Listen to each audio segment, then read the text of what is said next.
and Oddworld.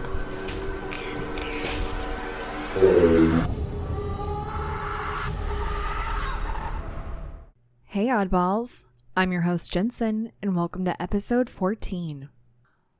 Welcome to the spooky month of the year, October. Here we are for all you people who are ready for Halloween. I am actually going to be reading some little facts or superstitions or whatever I feel like reading this month, just to kind of switch it up a little bit because, hello, spooky podcast, spooky month.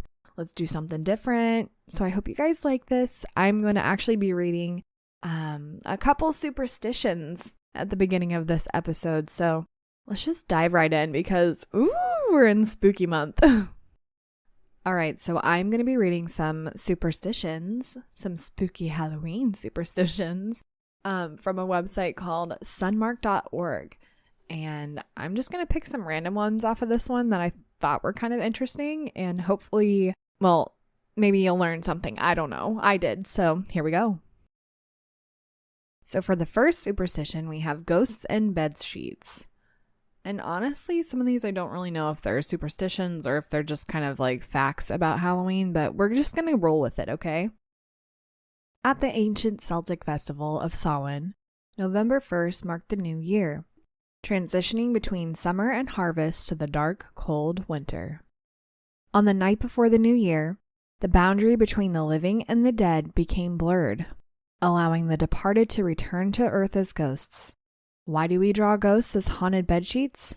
For artistic clarity, for centuries, artists depicted ghosts as how they looked when they were alive, but audiences couldn't tell the difference between the living and the dead.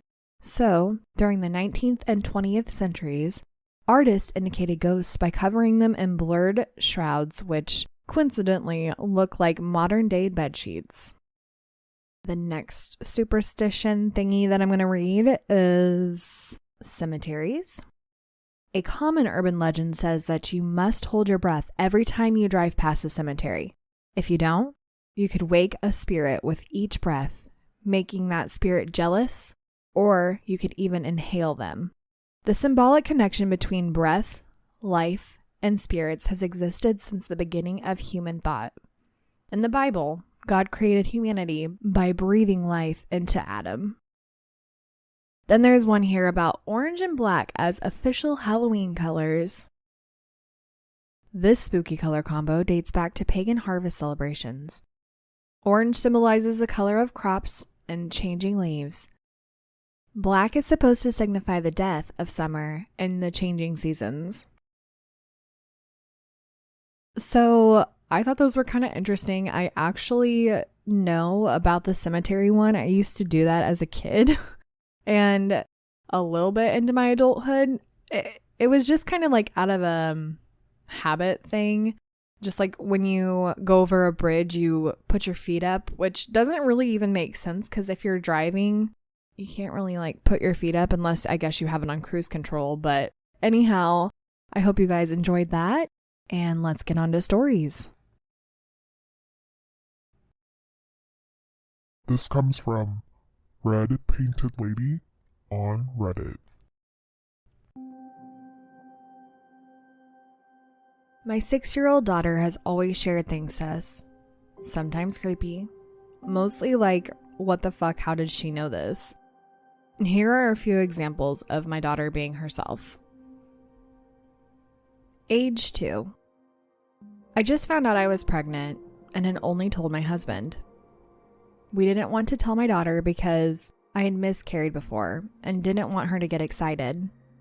One evening, we were eating dinner and my daughter turns to me and says, "There's a baby in your belly."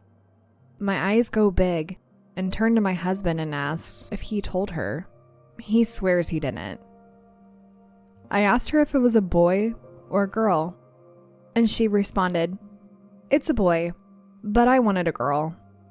Sure enough, her baby brother arrived safe and sound 9 months later. The thing that gets me is that she told everyone at daycare. I was a bit nervous in case I miscarry again. Then one day at daycare, she turned to her teacher and said, "There's a baby in your belly too." Her teacher laughed and said, "Nope, That's your mom, not me. However, a week later, her teacher comes to me and said she was pregnant and asked my daughter if it was a boy or girl. My daughter said girl, and well, she had a girl. Age 5. My mom has a history of heart attacks. One day, she went to the ER thinking she may be having one, but turns out it was an AFib. I was a nervous wreck in the morning, but was fine the afternoon once I heard she'd be okay. I went to pick up my daughter from school. She was balancing on a table and fell backwards, but was fine. I picked her up and said, "It was more scary than anything, right?" My daughter responded with, "Yeah, but you know what's scarier? Oma dying." I was like, "Why did you say that?" I didn't tell her my mom went to the hospital, and we don't see her often. My daughter was like, "I don't know," and went on her merry way. Age 6. Last night, my husband was putting her to bed. He came down and told me right before she fell asleep. She turned to him and went, "Have you ever been on a haunted train?" My husband was like, "No." I asked why that freaked him out. He showed me a text from 30 minutes earlier from his sister sharing a link to a ghost train Groupon. I told him we should be used to it by now, but sometimes she still gets to us. Okay, wow. I honestly think maybe her daughter is a little gifted, which is, I don't know, maybe awesome, but also kind of terrifying, because I don't know if my son, like, if he came up to me and was telling me all this stuff, like what her daughter did, I think it would be cool, but thinking and actually having it happen are two different things. But nonetheless, this was a pretty cool story, and I'm curious to see how the rest of her daughter's life is. I mean, obviously I'm not going to follow this person, but like, it would be interesting to see like how her daughter grows up and if more things happen. So anyhow, let's move on to the next story. This comes from Dirt Inevitable 5708 on Reddit.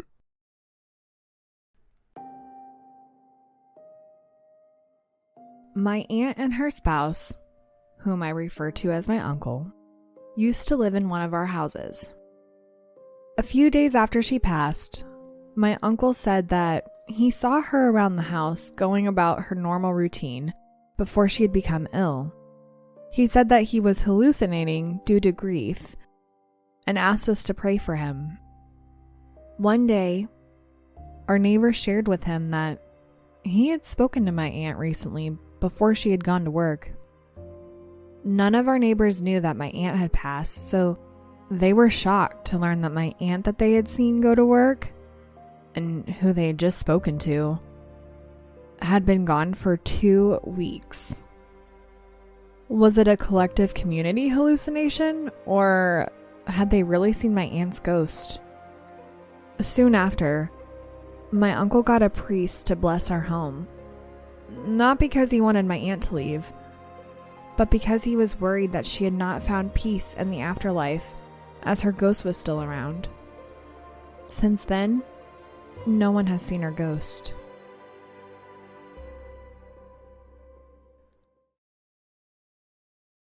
This is a good one. I feel like seeing ghosts like go about their day and continue on with their normal routine type of thing is a very common thing. However, if the neighbors are seeing her, that means they're seeing her outside. And I honestly don't know how common that is.